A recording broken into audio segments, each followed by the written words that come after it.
in their last blue side game, they got a Kali, actually both blue side games. Second one, or third game, second time on blue side. Yep. Jeez, I'm losing it too. That was the game where they really popped off in the early game, and it still was a very long game. So I hope to see that same kind of mentality as they had in the third game, some aggressive picks, some aggressive play early on, and just hope that the side of FlyQuest does not still have the tenacity to crawl back into a game when they fall down, you know, whatever it was, 14-6 in kills. Yeah, and clutch being on the blue side is pretty important just overall for the shape of this series. Blue side is 100% win rate. So if FlyQuest are going to win, they're going to have to do it the harder way, given how strong that side has been this series. That's not right. Isn't it? I was lied to! Clutch won game 2 on red with Piglet Ori, right? Or they won the middle 2 games. They won games 2 and 3. You're right, but I don't know. Anyway, I was misinformed. That's okay. I'll take it. Am I crazy? Am I taking crazy pills? Look, at this point, maybe. Tom Kitch, Nocturne, Aatrox, Kindred, Varus, and Trundle are the 6 bans here in Phase 1. And it's funny that Clutch... Okay, not thinking too hard about it. I was going to say, last time they insta-locked Akali. This time they're going to give it 10 seconds and lock in Akali. 2 good games of Akali by Sun. Why not make it a third? FlyQuest banning out that... is it 3 blue side? You're right. You got it. Okay. It has confirmed that you, as almost always, Mark, are correct. Ha-ha! But there's the actual Graves takeaway here now. Meteos is mixing it up with Tron the Band. He's like, you know what? Give me this Graves, boy. Yeah, I like that a lot. As Meteos hovers the Zac right after. I'm surprised, and I kind of like the priority by FlyQuest to ban out the Tahm Kench. It's such a strong pick, and combined with Piglet, who likes to play very aggressive. And you saw the effect of not having it last game when they could just kind of ult him non-stop. And if you don't get any utility out of your mid laner, you're not getting it out of Moon. They already picked the Akali, so the likelihood that you have more utility coming to protect Piglet if he's on an immobile backline carry, or this could be the answer. Yeah, they grab the Ezreal before any other bans come in. This is what I said after game 1 was Clutch might want to start bumping up the priority on Piglet's pick so he stops getting banned out in the second phase. That's exactly what they do here in response to the Tahm Kench pick, so Piglet can kind of be on his self-peel duty. And I think one of the really good things to think about in this particular game is that for the most part, it feels like players where they can are going to try and take covered picks. So I'm not surprised at all to see Piglet take Ezreal this early. I'm also not surprised to see Quan just take Alistar. I think his best game in the series arguably was on that champion. Yes, he's giving Brawl over to Vulcan, but he's kind of taking that pick away from Vulcan, not giving him another game on it. I like that Pekka is going back to LeBlanc, especially in this matchup. And Meteos is like, I'm the veteran. I'm comfortable playing like a champion that I, maybe not hot on, haven't played it all this series. I'm just going to take it away from Moon and just take some of that mental edge away from him. And I like the change up too because Meteos has not really been playing with priority, so to speak, or tempo on his junglers other than that one Olaf game, but Olaf struggles a little bit in the meta, especially if it's going to be going late. You don't want to be on Olaf, and as we've seen this game start going later and later, the Graves is a great late game pick who has good early game pacing, and with Meteos already having the advantage in a lot of the jungle pacing and routing things, this just will hopefully exemplify that advantage for him. And like you're saying with the LeBlanc, I really like that. I thought it looked a lot better than the Rise into the Akali, and he had a great game on it in the previous game into the Zoe. Another jungle ban here. Gragas is kind of a nice double ban. We've seen it played in top and jungle already this series. And Talia, of course, another good aggressive jungler. Looks like Clutch are trying to set up for Max Trobo. So maybe another top lane ban incoming. I am expecting FlyQuest to take a marksman out of this phase, though. Not going to get Kai'Sa, though, as that is banned away by Clutch. Yeah, and I don't think Aery had a great Kai'Sa game, but at the end of the day, you're playing Kai'Sa at 45 minutes, and you will do heaps of damage. And so I think I can understand them wanting to get rid of it. Aery did get caught out a fair amount that game, taking some ults he probably should not have taken. As a result, also, this will put the Ornn in the top lane, so no... kind of back on tank duty after having some great carry games. Yeah, I thought they were going to give him counterpick, actually, given how well he's played. But I guess prioritizing taking away a champion from Max Trobo and giving No something that functions in a lot of different scenarios. Now you're talking about comfort. Yep. Piglet's like, you taking it? Like, yeah, I'm taking it. Talk about Moon and his pocket pick if he was ever going to get one of those episodes. 100% Evelyn. I don't know if he has one, actually. But he is just a phenomenal playmaker on this champion. Always finds kills. Had a great Evelyn before she got reworked, had a great one after as well. And now we'll have to see what they want to do top lane. So much focus up there. Does go Gnar for Max Trobo. A bit more agency for him in the top lane pick, but front line looking a little on the clutch side. I mean, NAAL in Mega Form is pretty good, and Braum is fine, but there's some squishiness versus something like the Alistar and the On. Hey, that's what they had Game 3. They had 4 carries and an Alistar doing a similar approach here. Worked out just fine. And of all things, Xayah and Alistar, huh? Xayah solo, all right. Xayah's solo is not something you see very often. There were a fair amount of mid lane bans, or excuse me, marksman bans. Didn't want to go with the Ashe, which surprised me. I thought that's where they might go. But I guess they're concerned with how much pickoff potential they have. They don't want the Ashe. So you get the Xayah instead, who has that R button to jump up in the air and try and dodge out on an Akali, and Evelyn picking him off. Yep, I'm also not too surprised to see both bot laners take teleport, because I think as the series has evolved, there's been, like, again, games going longer. The summoner spell can be used pretty creatively, or just to help you kind of keep the lane afloat, which I think is where we're up to now in the 2v2 in bot lane. Yeah, definitely the case where Piglet has been trading pretty aggressively, and sometimes they're down the summoner advantage and they end up losing that one, and other times they just play it well and clean it up. Sad to see no Ahri in the marksman position again, as we saw. It was a Game 3, I believe. Yep. Not gonna get it. It was a good one. It's been a doozy of a series so far, but unfortunately all good things must come to an end, and there can only be one. Moving on to the semifinals here. So, been close here between the two. 4th and 5th seeds. I think we maybe expected this matchup to be pretty close. Perhaps not this close, though. No, definitely not the case. I thought for sure one of these two teams' strengths would have conquered the other one, but we have a very aggressive, playmaking, early game-centric team with strong laners and clutch versus the macro, cool-headed, late-game focused FlyQuest. Gonna see who comes out on top finally in Game 5. I just like that we're full circle for No. We're like literally just talking about his Jace and his Rumble before this all happened, and now he's back on for the last game. Yeah, I was a little surprised to see them not give them the counter pick, but I think with having the Akali and the Ezreal already taken, they knew Rumble was not going to be effective. And what we were saying was, okay, yeah, he played that Jace the one time, but for the most part, Rumble is his go-to non-tank pick. Yes. And you don't really want to be playing Rumble into Akali and an Ezreal. So once those shown, I think I can understand the mindset of, like, let's get what we think is the best tank left up, and they can counter pick it if they want. And they did. See what Max Strober can do on the NAAL here. Has had a tough series, all things considered. Looks like we are just going to fan out across the river. People don't want to take risks. It's kind of the last game to do so, but throwing things away early, going to feel real bad in a Game 5. So we've had long games. We've had the early game kind of breeze by, be pretty slow. Expect that to increase just a little bit more even. Oh, we got the ramen. Oh, yes. So, all right, let's talk about the ramen. All right. We got plenty of time. So I was told, or I read on the forums during an AMA about Akali that they gave her different ramens in each of the skins, and I thought that meant every skin. It's only 3 different ramens, I believe, and they're on, like, the Infernal skin has, like, a really spicy ramen. This Akali has the regular one. There's one other with a different ramen, but it's not every skin like I thought. Sadly. That's disappointing. But still cool. Yep. Still cool. Like you said, no surprise, no level 1. Evelyn's one of the worst level 1 champions in the game. Keep thinking, bro, I keep hoping for level 1, and it's never a level 1. Blood Moon is the other Akali. Oh. So if you own those skins and you play Akali, eat some ramen, and notice that you have a different flavor, different kind of ramen. Well, Moon on the Krugs, taking them pretty quickly. Meteor started red, also going to the Krugs, curiously. I guess they're both pretty efficient AoE farmers, so... Yeah, Evelyn's kit doesn't really turn online till 6. You don't have your passive invisibility until then, and so of course you don't really want to look for too much action. You kind of want to power farm. Here comes Meteor, so a level 2 red buff gank. Oh, right onto Max Strobo. He's going to get the hop, but he doesn't quite get to clear the rest of the way. End of the line is there. Meteor's going to pop one last bullet in before walking away. Yeah, no hard CC with the Q and W taken by No, I believe, so a little surprised they went for that one. Ooh, nice double passive proc. Didn't get the auto off, though, onto Peckinwolf. A little surprised. He spaced that very well to get 2 quick passes off. Been a pretty fun matchup between these two, actually. Sons of Kali looks pretty good, as Meteor's actually trying to push Moon off this blue buff. already took the crab and looks like he will be successful in this invade.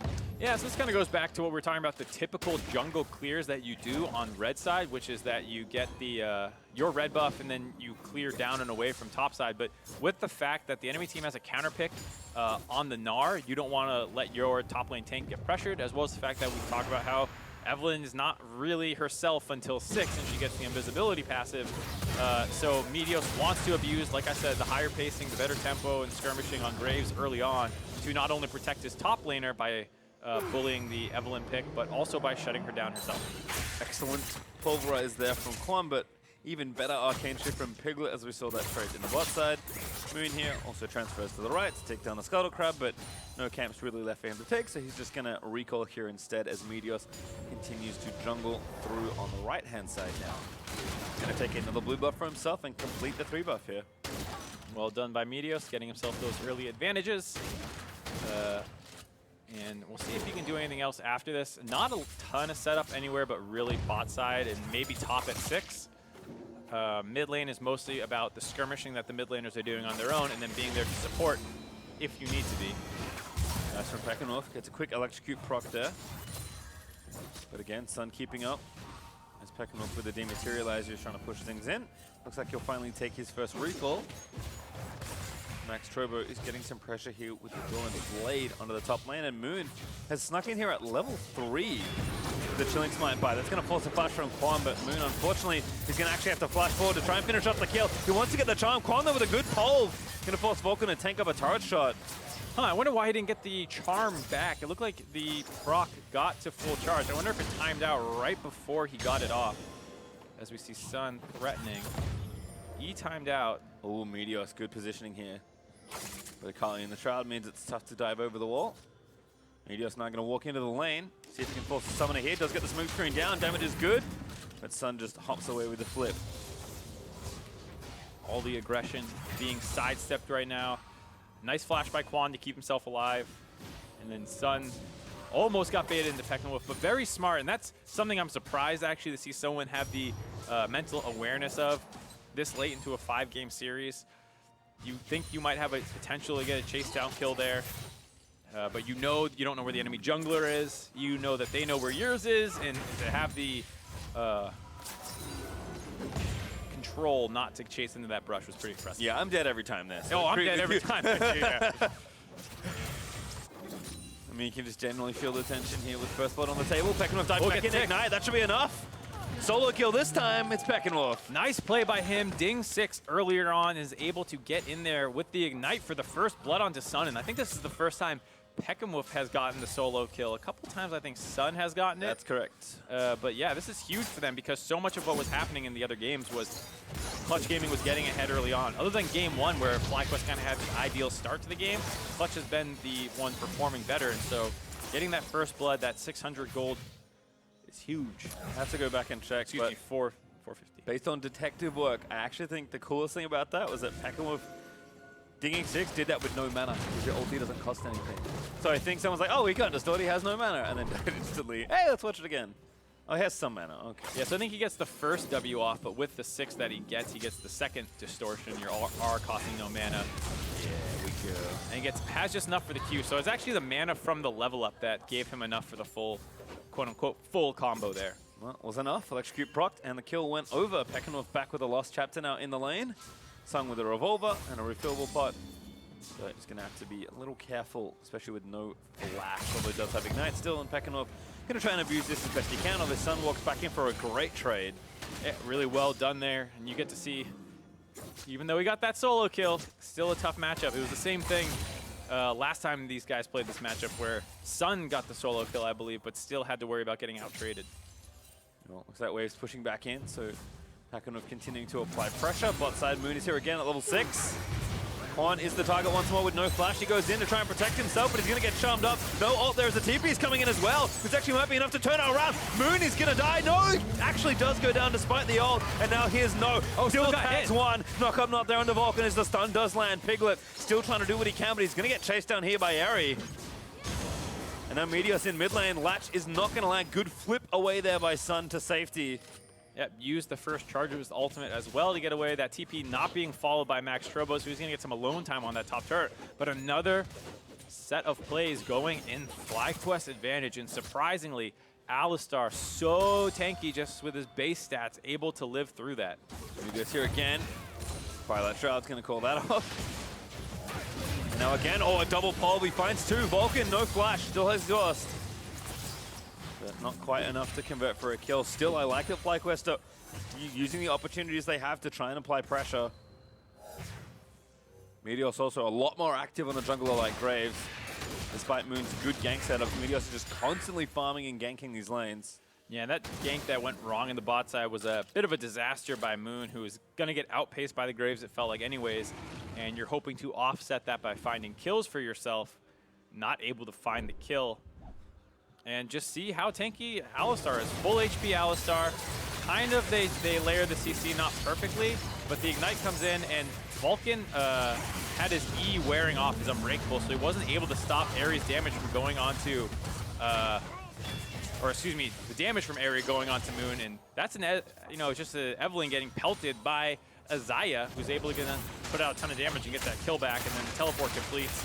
Not able to find anything because No just barely missed the wall stun, but still a nice advantage for them, all things considered. Well, on with no ult, could be getting dove here in the top lane. MaxTrobo in Mega Form is going to threaten this pretty heavily. And with that free time, we go after the TP. Despite the good play from No, Tara looking pretty low as well. MaxTrobo, ooh, going to get stunned. Really good angle there from No. Going to call off the potential gank as well. So Moon is going to stick around to at least push this wave in. Yeah, we're going to try and use the one pressure point that they seem to have. No ulting the wave. Not going to do quite enough damage to actually stop that from coming through.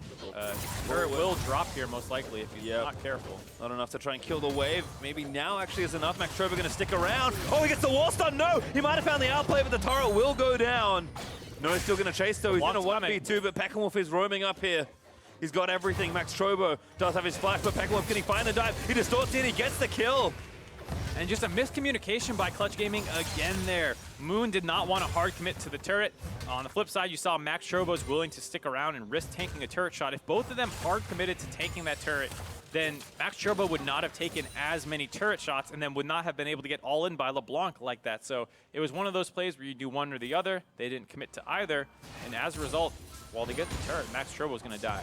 And Peckenwolf starting to convert that little mid lane lead into something even better. Roams it to the top side. Unfortunately, the turret does go in favor of Clutch Gaming, so FlyQuest won't be happy with that exchange. And Clutch, as a result, actually keep the game pretty close. But still feels like the early TP was worth it. We'll see if FlyQuest can answer with a turret of their own. One of the next few minutes. Biggest things for me about this game is the way Clutch Gaming's team comp is supposed to work. With Gnar and Akali, you want to do the kind of 1-3-1 potentially, but with Akali falls behind and it's just Ezreal trying to wave clear against a stronger mid lane or even dual lane matchup, you actually don't have enough pressure for the Gnar, who is doing a good job getting ahead to actually push his advantage. I mean, he already has his Black Cleaver completed, has a turret down, but you have no wave clear between the Akali and the Ezreal realistically in a 4-man siege. So while you talk about maybe Clutch's top is getting ahead, but their mid and bot lane aren't, they're actually in a lot of trouble. That's a really good chain. Smokescreen as well. Quan just going to look for the Glimmer. They might try and kill her in the Shroud. It's so close, Sun. Flash flips away, and the collateral damage isn't quite enough, Sun. Lived on, looks like single-digit health. Now the charm on the top side. He's going to get the kill for Noah's MaxTrobo. Scooped him into the wall. And there we go. Moon's Evelynn is finally on the board. Took a couple attempts, but is getting the Gnar ahead, which is really important. Still down a lot of CS behind Meteos, but this could be the kind of game where Clutch Gaming just basically says, we never want a 5v5 team fight, because it does feel like that'd be very difficult for them to do. Peckenwolf is going top lane no to cover, but let's watch this one again. I mean, just a straight up run through the lane gank on Evelynn. And doesn't get quite far enough away, has no flash available. Moon does have to commit the flash to get in range of the charm, which sets MaxTrobo up. But I still think you're more than happy to take that trade to continue getting that topside advantage. Now a 25 CS lead, as well as a kill and a turret. Lane swap maybe? At least No's going to catch a mid over after Peckenwolf rotated top, but curious to see if they keep them in these places at all. It's Also a Storm Razor finish here for Eri, so looking pretty good here as Meteor's also chasing it onto Sun. Akali, he's going to get knocked up here. Meteor's just going to try and finish off the kill, end of the line. He's going to get the tag on the other side. The smoke screen is there. The ulti is not, and not enough to get the kill. Yeah, I wonder if this lane swap is something you're going to commit to. Max Strobo is kind of up an item right now on Pekanwolf, who only has a lost chapter completed versus the Black Cleaver, so I'm not quite sure that'd be a favorable matchup. Now that he has the Ludens, maybe it'd be a little bit closer, but my concern would also be a melee matchup in the mid lane with armor built against a Gunblade building Akali. Meteor's also trying something there in the bot lane, but Con can't quite find the engage, and fishing for it there actually got him pretty low. Looks like they'll back up. Piglet trying to find harassment under the turret. Eri just maybe going to take the recall as Moon's also down here to try and counter gank or potentially find a dive. It's Pekanwolf again. Damage onto Sun. Bone plating pops. Drag goes down. LeBlanc still with a lead here. And that Luden's Echo does so much to help your trading early on. Last time we saw the Akali getting to the one item breakpoint first. This time we see the LeBlanc getting there. And it just does so much for your wave clear, for your trading, and is really letting him get control of this mid lane. Yeah, leads to the Cloud Drake there for FlyQuest Academy, so Meteor's continuing to stay on top of the objectives.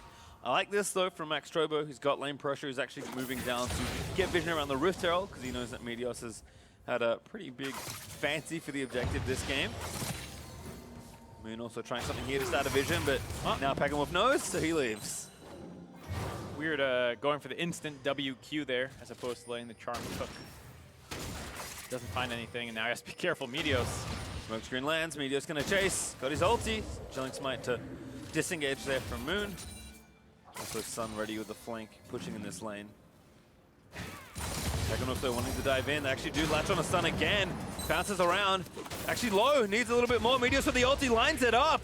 And basically through the shroud, they kill the Akali. Surprised to see Sun hop the wall and then try and get away. Might have just been able to go straight left over into the brushes. There's no vision there. Not that he would have known that. They tried to bait that counter gank, but Pekanwolf landing the chain made it so that it had no hope of succeeding. And again, you talked about it. Can seem tough to pin down Akali with an assassin, but LeBlanc, that tether really helping out in that situation. Meteos has been constantly pressuring these lanes or keeping up the farm, looking really good on the Graves pick in this last game. Yeah, Graves' Q being able to deal a fair amount of damage to Akali despite being obscured. You just have to put it wherever you say that chain proc. Left side still pretty tense. Piglet playing up with the Braum.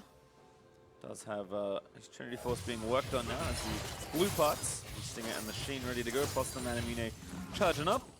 Eri also, like we said, first item Storm Razor not feeling too behind here in the matchup at all.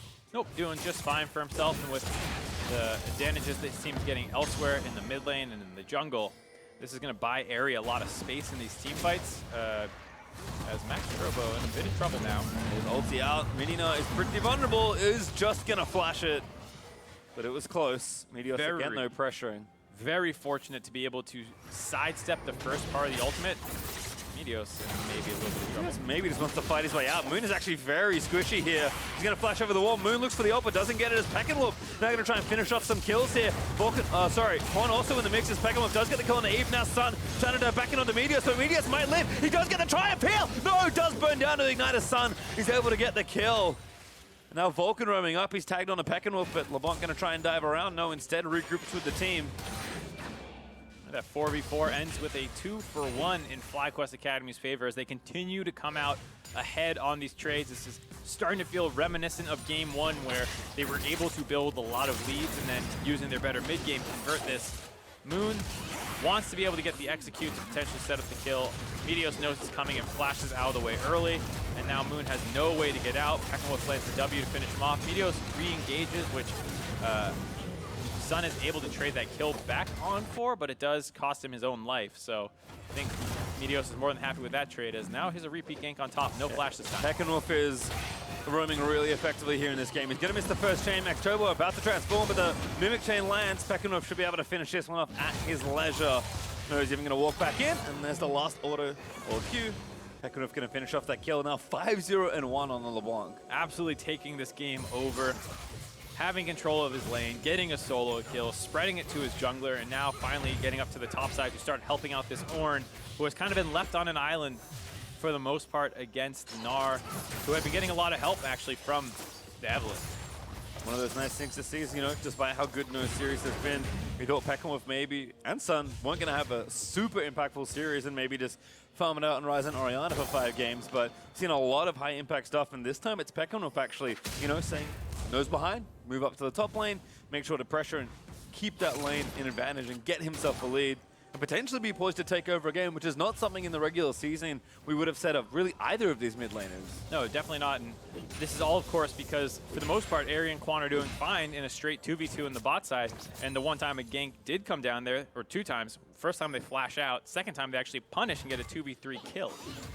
And that's a huge part for why FlyQuest is so far ahead in this game. It's once again like the game 1 where everyone is outperforming their counterpart. Aside from in the top lane where No intentionally took the L early on. Yeah, took the L. Great way of putting it. Well, still a tower down here for FlyQuest, with Clutch having the first and only one of this game, so the gold is still very close. FlyQuest lead, they're only up about 1,000, but if they can convert this pressure into objectives, which is something FlyQuest is very good at, like for example this Rift Herald. Yes. Then they're poised to open up a pretty big lead here in the mid game. And it's not just, you know, okay, we have 1,000 gold lead. It's about how this gold is concentrated. The NAAL has the biggest gold for Clutch Gaming, which is great and all, but he's not going to be able to split against a very fed LeBlanc who can basically 1v1 anyone in this entire game at this point. And that shuts down a lot of Clutch Gaming's game plan. One other turret there for Clutch is nice, but the Rift Herald does go over to FlyQuest, so we'll see what they can take with it. They need at least 1 turret with this Rift Herald. Looks like Meteos is going to try the turbo channel strat again with the wave pushing here in mid. Wouldn't mind seeing him hold it since they'll be able to get this one without it. Well, that's true. Very low turret, so maybe we'll take that one down. I guess there's now a question of do you look for tier 2 or do you maybe just try and get an outer turret there, which is maybe a bit easier. Ocean Drake also coming up, so FlyQuest's going to move down there first. And looks like maybe just a full south side objective clear here for FlyQuest. Yeah, I really don't mind seeing Meteos hold that for a little bit longer. Maybe you can get up to the top side with it, because at this point it feels like your 80 carries are going to go into the mid lane, and you're probably going to send the LeBlanc top, get some pressure up there, and then be able to drop the Rift Herald behind her and let her try and take that second outer turret for you. But just like that, those rotations are in fact happening. 2 items now for Peckenwolf, 1 for Banshees actually, so recognizing some of the potential danger in diving in, and also some of the engage tools, so does want to be safe. Quan gonna have to get out of there. Cleanses out with the ulti, out of the wallet from NAAL. And as much as we've been talking about this for Clutch, the NAAL is actually very, very strong. 3rd highest farm in the game behind the Marksman, who have kind of been on an island, as well as getting some of the solo turret golds. Actually get 2 items just at 20 minutes into the game. You can see there, almost killed Quan, who had to burn his ultimate to get away there, because Moon was coming in from behind to try and get that kill. So they continued swapping around here. Peckenwolf now bot lane, although Clutch with a very quick bit of pressure mid lane. Gonna deal most of that turret's health. Yeah, and this is the Ezreal 2-item power spike. This is probably the strongest advantage he'll have over the Xayah for the course of the game, and as well as the fact that Max Strobo had done a good job delaying their backs in the bot lane. It bought some alone time on that turret to be able to trade back, but as you can see, it's a little difficult for Max Strobo to lane versus the LeBlanc in mini form. It's hard to get onto her when you're in Mega, and when you're in Mini, she can blow you up. Looks like Fly do need to reinforce here in mid lane. Narita is happy to sweep through the rest of his minions as No rotates down just in case something was going to happen. It's going to be a little slow going, and you need to keep track of that Rift Herald still from Meteos. He does need to use it at some point. The timer is not that long that you get to hold it. Yeah, a little past halfway done on it, so might have another minute and a half or so. We'll see. Sure. There's both side lane turrets, so he can go wherever the LeBlanc is to drop it and try and use her pressure to take a turret. That's definitely going to be the game plan as he starts making his way down to where she is. And on the flip side, Clutch Gaming completely abandons that part of the map, saying, nope, not going to do it. But what's interesting is... Going to have to go there now. Yeah, you have to kind of answer this, otherwise it will, of course, take an inhibitor on their own. Don't love what Meteos did there. I think if he dropped it, ran to the turret, and hit it, they could have saved the first charge on Shelly. Not quite sure. Yeah, Sun, they're going to get aggressed on. But Shelly's going to make it. Ooh, actually a dive back in there from Sun. Electrocute's going to proc. Yep, not going to stop the Rift Herald, who will get another charge off, but That will stop the rest of the push, although Pekanov actually diving in with the Banshees is pretty safe to do so, but now the Charm is going to cook. Can't see Evelyn, but Moon not going to dive in. Not quite close enough to catch the blinking wizard there. Yeah, very dangerous for Sun, but he was able to play that one well enough. I like the trade onto Meteos, scare him off a little bit, protects the turret. And at the end of the day, that's kind of what you expected the Rift Herald to do, take one turret. Does give FlyQuest back their gold lead though. They're up 1,000 once more as they equalize the turrets, but still pretty close. That's cute. One is dancing in. It's like a, I don't know what that is. It looked like some sort of, you know, okay, you know like the ancient, I can't remember which civilization. Work with me here. I don't know. They're like float, they put like kings and queens and stuff in and they're like carrying them around. Looks like one of those. Egyptian? I think so, but I don't know what like the vessel is Sarcophagus? called. No. They're alive still. It's like a, never mind. It's fine, we'll fix it later. Pekanov though getting jumped on here. Quanto with the counter engage. Moon, he's gonna have to ult out of there. And we'll have to save Zaya's recall animation for another day. Not a bad little trade though, all things considered. Chunk out the biggest pressure point for the enemy team, draw a lot of resources to you, and allow the Akali some 1v1 farming time down the bot side, and allow your mid lane to push up. Nice trade overall for them. Oh, Piglet again. I think Quan's going to try until it works, which maybe never, given Piglet's proficiency on this champion. Also chunks Quan back. Whoa! Now going to go down. Tried to kill Moon and paid for it. That's actually a huge shutdown. That's 5-0-1 with the bonuses that come in. That's a substantial amount of gold for Max Trobo, who you're talking about. Oh, it's going to be hard for him to match LeBlanc, but with that massive shutdown, he might be able to get some pretty big items right off the bat. Sitting on 1,800 gold right now. See what he tries to turn it into, and also that gives pressure for the rest of the team to continue pushing around this mid lane. Power pretty low, but FlyQuest going to make them fight for it. No, also ready with the ulti, finds a choke point. He's going to redirect it, actually goes back in onto Vulcan, but no one is ready to turn for that kill. Does protect their mid lane turret, but for how long is the question. And oh boy, we getting super split push Gnar. I didn't know if he was going to get a Hex Drinker or something to try and deal with the LeBlanc a little bit better, and is instead starting to build up that Ginsu's Rage Blade, which will then probably be followed up by a Blade of the Rune King, and we get the Huni split push special. All right, so how did this happen? Well, he was recalling on a ward, and Evelyn marked him, popped in, followed him with the E, and also ignited with the Corrupting Paw ticking, which almost killed Moon, didn't quite get it, and the Gnar was just there for the cleanup. Well, good little placement then, I suppose. No flashes away. Oh! Not enough to get in range of that Q. Did get the flash though, and only cost him a proto belt, so Moon's going to be happy with that one. As this map starts opening up more and more, Moon's pressure I feel like is starting to become more difficult to deal with. FlyQuest not quite ready to start 5-man pressuring around the Baron, which is how you force Moon into pretty uncomfortable situations. Yeah, kind of need Eri to get a third item here, although Meteos is doing a lot of work here as he gets grumpy on the Sun. Again, Pekanov still very strong despite taking that death. Does chain in onto Vulcan. Combo in from Quan. Goodbye, sir. Yeah, waste the exhaust too, so they're all fine. Nice collapse by Pekanov, who have been mostly playing the side lanes, so Clutch was not ready for him to actually join up with the rest of the group. Gets his team another kill as Pekanov showing that one pickoff that happened to him in the top side, don't worry about that. He's still cooking. Well, it's definitely side lane to worry about here. For FlyQuest though, Max Trobo is getting work done around that tier 2. Piglet also gonna have to shift away because he doesn't have too much health left. And here's the problem. How are they gonna clear this wave and stop them from pushing? Ezreal's gonna ult it, but there's still a cannon there. Sun has to be careful because Quan could go at a moment's notice. Is able to clear the wave. Surprised they did not play that more aggressive. I guess they don't know where Moon is. And we know he's here. Yeah. Which No does not know right now. Doesn't know that, but now there's a collapse coming. Oh, Pekanov is here. There's On, finds the knock up there, in On after the chain. Really good stuff there. And that's Max Trobo getting picked off. Pekanov is doing work in this game. Yeah, this is the hard carry game 5. LeBlanc you want in your promos. But sadly feels like it's always on the enemy team. Guess this depends on your perspective this game. Yep. Pekanov certainly, I mean, he's picking up the split pusher, he's roaming, he's pressuring side lane, he's collapsing mid, he's getting solo kills, kind of doing it all right now. Not quite translating to objectives, unfortunately. You pick off the Gnar, who's pushed up all the way.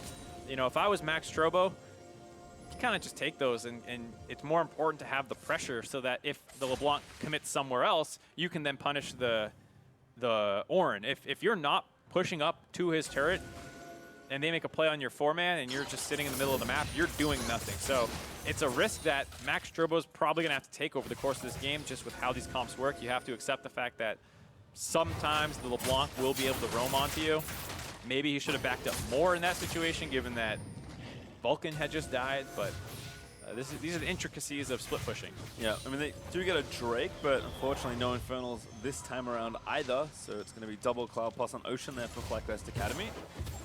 Still, they've gotten all the objectives so far, with Baron being the one that neither team has picked up just yet. And like you said, Max Strobo not deterred by that death. Back straight to the bot lane here to keep the pressure up. And especially whenever that Rage Blade gets finished, at some point, On just cannot stand in a 1v1 here. So FlyQuest, not right now, but at some point are going to have to go a little bit harder in this mid game, which I think is one of the nice things about the NAAL pick here and the way Max Strobo is choosing to play it. Yeah, and also the fact that Peckenwolf doesn't have TP. What has been happening a lot of the time in recent games is the mid laner who is collapsing on people and potentially split pushing themselves has TP. So if they go down to the bot side to make a play, they can double TP back in after they succeed. Here, Peckenwolf won't be able to join in, and if he's not careful and he does it at a bad time, Clutch might be able to force onto a Baron buff. That is the biggest concern that they're facing right now, because otherwise they can keep just having Peckenwolf run around the map and terrorize whoever he bumps into, as no one wants a piece of him. And eventually, like we said, Airy, he's at 3 items now. You might be at the point where you're ready to start vision controlling and pressuring around this Baron. I think it is time here for FlyQuest Academy, and with the way they're positioned, seems like they may agree. Meteos is moving very far forward just to scout things out. And they do have control on the Baron. In fact, there is no vision right now for Clutch Gaming Academy. Yep. They have a couple blue trinkets. Airy There's says one. No. There's also the Piglet ultimate. Hit everyone but Airy.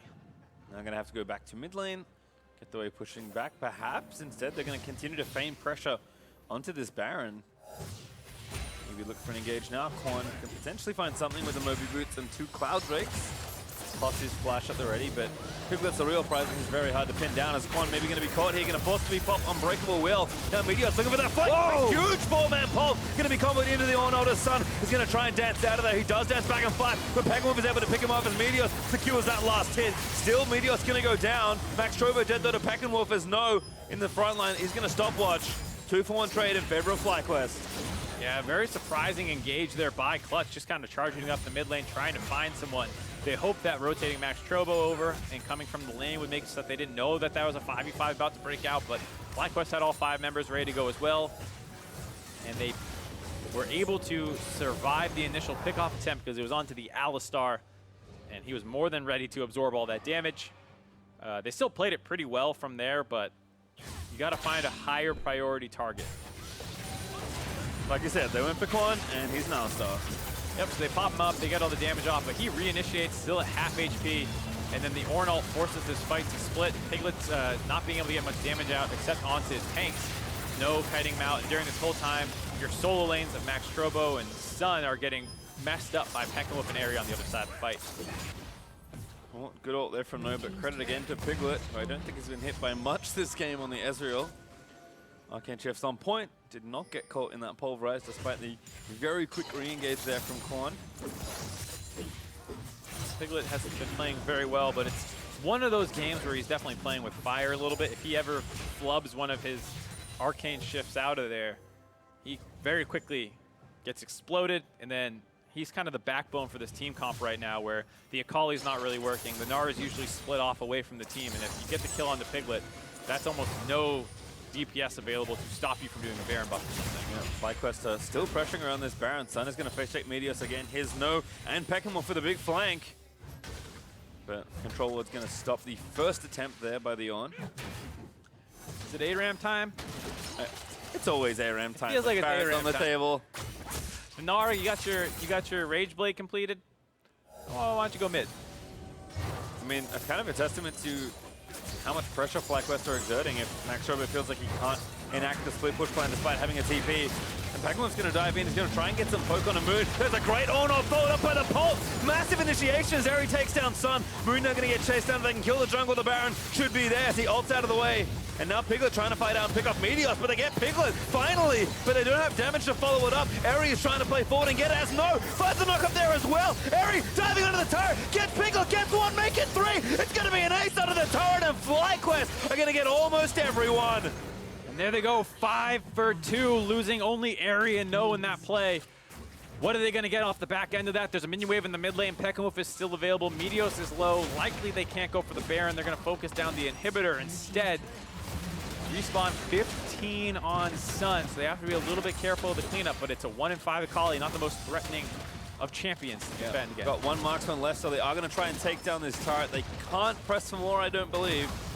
But they are going to get the turret and probably run back to the Cloud Drake before resetting straight back to the Baron. If Eri hadn't died there, that looks a lot different, but he did get picked off at the end. But FlyQuest, they went ham to try and win that team fight. And it was good to see. I mean, Clutch Gaming grouped up 5v5. There's no way you have a better 5v5 team comp here. And I understand it's scary with the roaming Peckinwolf. I know it's scary with the fact that they have vision control around Baron, but if you opt into situations like this, you're not going to win the game. They just charge down the mid lane, they hop onto whoever they can, and they blow that person up. A decent ult by Max Trobo to try and kite this one out, but he's in mega form.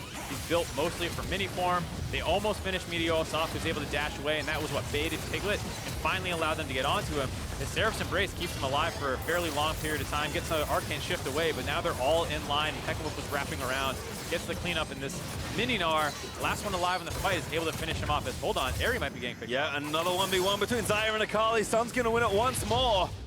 But here's No, ready with the ulti, going to try and pick off Sun.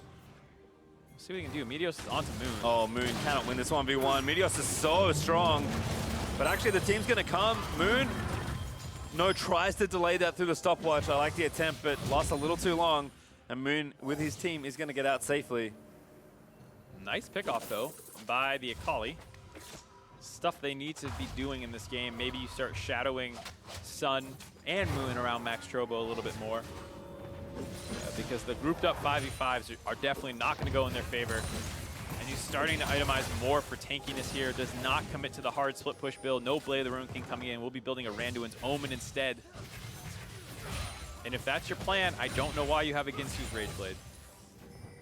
It does not help you against the split push of the Orange or the LeBlanc. They're mostly magic damage. If you're trying to survive the Graves and the Xayah, you're already in a team fight situation. His build is way too split right now. Yeah, it feels like kind of abandon the plan, which is never where you want to be, but again, FlyQuest have just done so well to apply pressure consistently throughout the series. Pekkamoof is having a game here as he almost takes down Max Trobo in one combo. Yeah, Max Trobo's going to be forced back to base. He's going to need to TP in here, and FlyQuest intelligently start the Baron buff off in the meantime. Pekkamoof flop, gets the blast cone over to stop Moon from being able to take that in. Quan's just trying to find Moon. Moon does have his flash. Actually, he doesn't. He can't even really get in here. We have to should be Baron over to FlyQuest. Sun is also going to get chained up there. Now they're going to turn. FlyQuest going to look to try and take him down. Quan gets a double pulse. They take down Sun. Moon's now ulted. Clutch Gaming going to try and get a pick off. Meteos flashes out of the way. Pekkamoof again. Locked up Max Trobo to escort his teammate to safety. No Baron, but still a pick off there for FlyQuest. Yeah, they can wrap back around now by FlyQuest and maybe go back onto the Baron buff again. Ocean Drake ticking away, slowly healing people back up. And there they go, back onto the Baron buff. No, still has ult, by the way. Quan forced to flash back him up, chunks down Vulcan. Almost gets the kill, can't lash the chain to finish him off. A little too dangerous. But again, the Baron threat is here. Pekkamoof still diving around, trying to poke the carries. And they call it off. Yeah, they know they can't contest. That's going to be Baron over to FlyQuest. Nice try. Attempt by Piglet, but finally FlyQuest converts, picks up the Baron. Now their siege will become even easier for them. They already have the mid lane inhibitor turret broken down. Both side lane inners are still up and available for them. FlyQuest is playing this game out extremely well off the back of Pekkamoof. And it's great to see the entire team rising to the occasion, and still that strong team play and macro is intact here for the squad. The split push plan's already kind of been called off. It's a lot worse up against Baron buff. Trobo just doing what he can, trying to delay what could be the inevitable here for FlyQuest. Had to use his TP to get back into that Baron situation. wasn't able to actually convert that into anything, and now LeBlanc is split away. The 4-man is playing it safe. We'll see what Clutch Gaming can do about this. Not many engage tools available. They're gonna need some really nice flanks by the Gnar and by the Evelynn onto Airy or somebody to instantly be able to one-shot somebody, and that's their only chance they're gonna have in this game. FlyQuest again just waiting for Peckenwolf to get things done in the bot lane. Moon trying to find these flanks, but really tough for him to do anything because he pretty much dies as soon as he starts a fight. Very squishy on the Evelynn. Which is how you gotta go. FlyQuest again, playing safe, methodical. Move through, take the turret in bot side. Yep. Move their vision over and continue sieging. 2 cannon creeps too. Matt Sherbo taking the half HP with a quick combo out of LeBlanc. That is some scary stuff when that starts being the situation you're pressed up against. Even Meteor's just playing up and aggressive. Gonna encourage his team to walk in and try and take this in here. Hopefully line it up with the LeBlanc split push pressure. Moon is playing with fire as well to the left side. If somebody walks there that's basically not Airy, I think Moon's dead instantly. Yeah, if they're able to get onto him. Does have flash available as Max Sherbo. He just can't beat this LeBlanc. Also Meteos was there. The mid inhib's gonna fall down. Now FlyQuest will move over and try and take another one here. They got Baron for so much longer still, 1 minute 20. And the cannons are just doing the work for them. One blocking the Ezreal Qs. Peckenwolf again, diving in, threatens Piglet, gets some damage down, and they take the inhib and walk away. Yeah, chunked them out a little bit with the Ezreal ult, but more than a minute left on Baron. Like you said, this is a free recall. Buy whatever you need to. Maybe they can grab Elder first, up in 40 seconds about. See what they go for. There's a couple options. Reset, go top right away, and only go to Elder if the enemy team feels like they're gonna force it, or you can stick around the map, and then I'll go to the Elder, grab that, and then go top. Depends on just how quickly you want to try and end this game. They have 4 Elemental Drakes, so of course, that will be a very big Elder Dragon. Looks like Elder is the call. So that's where the team seems to be heading. There's a big wave stacking in top for Clutch, so actually gonna start the fight off early if they can. Good block there, finally by the Braum, but Piglet taking damage from Peckenwolf. Nova, the 3-man knock. And now the fight's ensues. Peckenwolf dives, he's gonna take down Piglet. It's actually close. Meteor's able to snipe him down. Peckenwolf's still gonna live as well. He finally gets shut down by Sun. But now Sun in the Shroud has to be careful. Guardian Angel is gonna resurrect Meteors, but FLYA still fighting. No, dives back in, looks for a knockup, doesn't grab it onto Moon. All things considered, not too bad for Clutch. You blow up the 10-1 LeBlanc. Couldn't quite get the assassination onto Piglet, who's very, very survivable with both the Hex Drinker complete, Blade of the Rune King, and Seraph's Embrace. A lot of defensive tools available there. And it doesn't look like Clutch want to give this one up. Pretty sure Moon can't steal this, so I think they have to try and find a fight. Now they're going to go, but Quan's going to start it off first. Sun going to get out of there. Meteos is going to smite the Elder Dragon away. And that's going to be Sun and Max Strober running out of there, but Airy with 1 feather, now going to flash in and try and finish off the kill. Meteos with an ulti finds the snipe on the Sun, and now Moon's got to run away, but Slow Play on, knocked up as well. FlyQuest just picking off Clutch left and right. They're going to TP right into the base and try and end it immediately. Piglet has respawned, but it's still a 4v3. Peckenwolf does not have a teleport to get involved here. And Vulcan, I mean, just the on with the Elder Dragon buff is doing a lot of damage, but here goes Quan back in there. Vulcan gonna go. Max Strobo finds the big Gnar. Needs to buy a little bit more time. Piglet's still living on the other side, but Airy on a killing spree takes down the Gnar as FlyQuest. They're gonna push themselves into the semi-final. Piglet is trying to defend as best he can, but his support falls. He's forced back to retreat to the fountain. They're gonna dive him. They're not gonna need to, because that's the Nexus. That's the semi-finals for FlyQuest. FlyQuest's path back to the finals is still alive in a hard-fought best-of-5 against Clutch Gaming. And they were able to outlast them. The veteran leadership, the huge pop-off game by Peckenwolf. No, back on the tank, finding great engages. Everyone stepped up in this game. Certainly did. FlyQuest huddled together, should be happy with what they've shown here today. And even though their road only gets more difficult at this point, it is not time to think about that. Shake hands, celebrate, and be happy with a very hard-fought series between both these teams. This is what everyone was talking about with the final, or the playoffs getting expanded to 6 teams. You're on stage the entire time. Take this experience. Take this moment. Meteos having fun at Academy Worlds here. But a great game by them. A series by them, and like I said, a lot of these guys, they've only been on stage one other time before. They had one appearance as well in collegiate, and any extra stage time they can get, and especially one that's as high tension as this, will be very valuable for their careers. Yeah, I think all 10 players today played exceptionally well. Vulcan showed a lot of that talent that is maybe being looked at by some of the teams in the LCS. Piglet still showing that he's as tenacious and as aggressive as ever. And that man right there, Beckenwolf, surprising all series long, but that last game was on his shoulders. Yeah, a lot of the FlyQuest guys kind of stepped up and shut down some of the criticisms that they faced. Noah being like, all right, I'm going to play Jace, I'm going to play Rumble, have great games on them. Beckenwolf, I think it was 3 games on the Blanc, I believe, 2 or 3. Yep. Really stepping up. All of them as well. Yeah. So only got better as the series went on. Yeah, very, very strong performance by him. All right, well, we are going to send it down to FLYA in the meantime and the victorious bot laner. Thanks, guys. Ari, congratulations on that win. It was such a long and hard-fought game. How were you able to pull off the whole series? I was really tilted after the Zyrakan game, because didn't meet my expectations. But Will kept me untilted, Meteos. He said, don't tilt, just enjoy the game, and let's play out. Enjoy the game. And you guys are 1 win closer to putting another banner up in the arena. What would that win, and what would another championship win mean to you?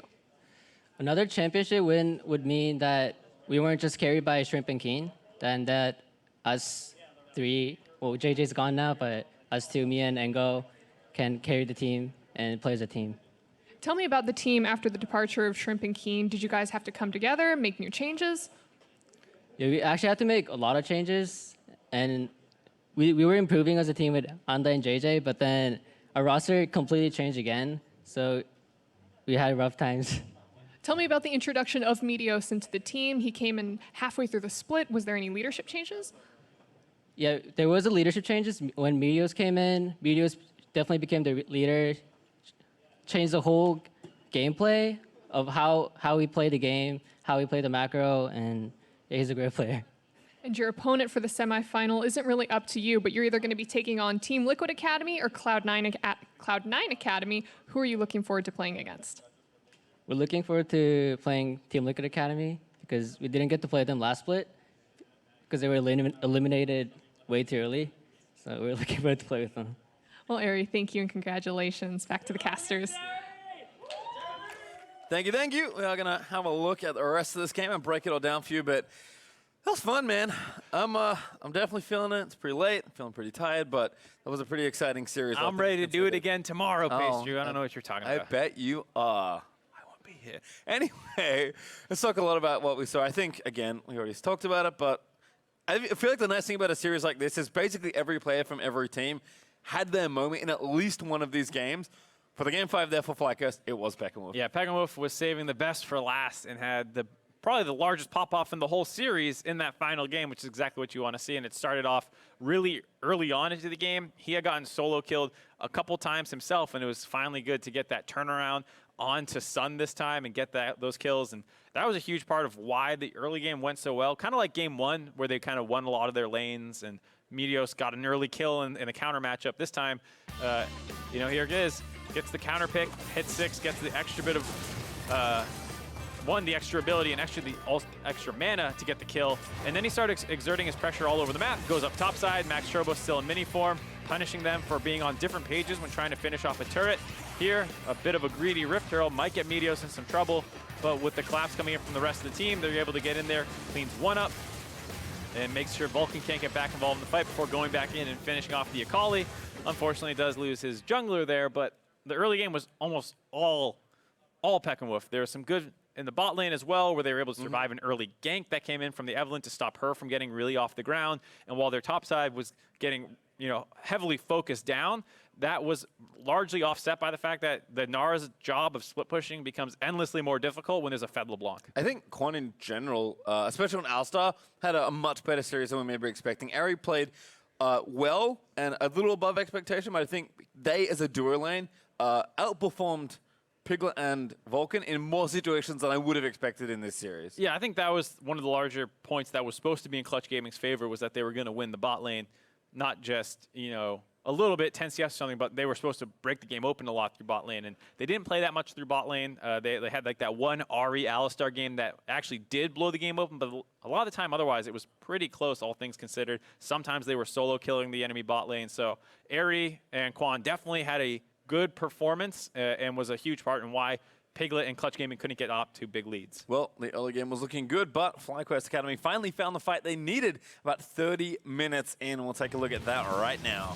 And here we go. It's the better 5-man team comp. They're all grouped up. Max Turbo goes in and gets a pretty nice NAAL ultimate, but too little, too late. The Akali's already dead. Vulcan's forced out of the fight. Piglet tries to play very aggressive, salvage it, can't find the kill on the Meteos. Tries to kite this one out as well. No goes back in though, make sure that they keep diving in there. Aries going for the cleanup kills in the wraparound by Pekamo, so they get the last two. Very, very important. And the strong Gnar trying to get those 2 kills, not actually able to do it. It would have been a tough battle no matter what. You saw how close the gold was, but it did feel like the entire game was in FlyQuest control, despite what the gold graph looks like. Yeah, and it was close, and then 30 minutes, and that fight happened, and then the rest of that happened. And the man I think that really looked good was the man we are now going to get more on this series from. It is time for one more interview. This time, it's with the FlyQuest jungler. Thanks, guys. He's on his way to Academy Worlds. Meteos, congratulations on the win. You actually joined FlyQuest about halfway through the split. We heard Ari talking pretty nice things about you. Have you found your place on the team? I think I pretty much found my place on the team. It wasn't really like a planned thing for me to end up here. I just kind of like found myself on the team one day. But it's been a really cool experience, and I've had a lot of fun working with these guys and just trying to share my experiences with them, kind of trying to get everybody on the same page, kind of like up their gameplay to the next level, because there's so many different levels of play where like there's solo queue, and then there's like the 5-man, and then there's Academy, and then there's LCS. So like every level you got to like be a little bit more coordinated and more disciplined, just like better overall. So I basically just been trying to like help everyone on the team to like bring out the best in them. So what are you doing to maybe help them increase their play? I know a lot of people are talking about Academy players having a lot of great mechanics, but maybe lacking in the macro. So as a veteran, what do you think, and how are you helping? I think that macro is probably the biggest thing that Academy teams aren't like that clean on, because I mean, even in our series today, there's no way you can say like that was a clean win from us or anything like that. Like our games were taking 40 minutes. We kind of like needed Baron and Elder to end games.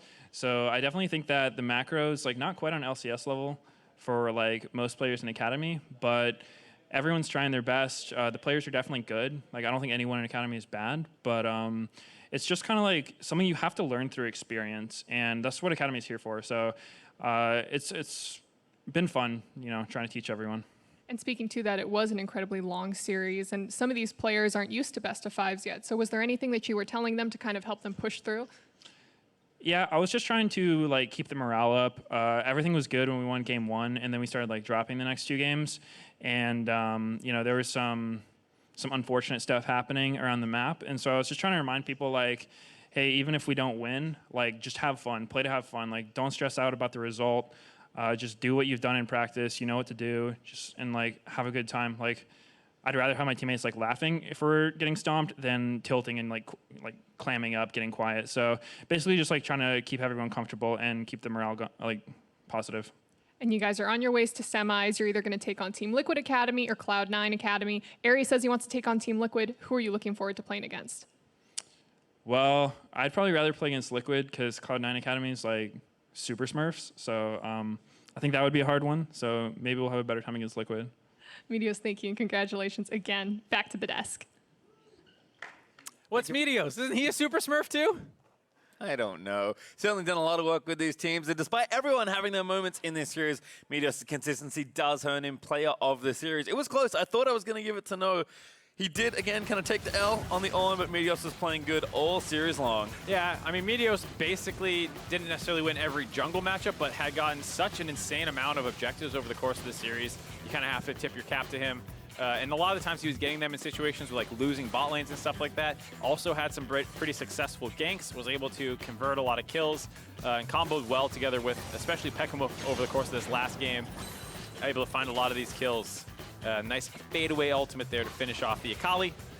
Really nice plays out of him, and I think you heard him talking also about how he likes calming people down and does it a lot of the time through humor, and that's exactly what we were talking about, where it's a really long series, things are stressed out, you lost 2 games in a row in the middle of it, and having him on the team to calm everyone down seems like a huge benefit. Yeah, you can definitely see the amount of kills he participated in. He was the cause of a lot of the action, especially in those first few games. Pekmov took a little bit of the thunder in the last one, but still a super strong 5-game set there from Meteos. With our first quarterfinal complete, though, let's take a look now at the tournament bracket. With their win today, FlyQuest Academy will advance to next week's semifinal, where they'll play either Cloud9 or Team Liquid Academy.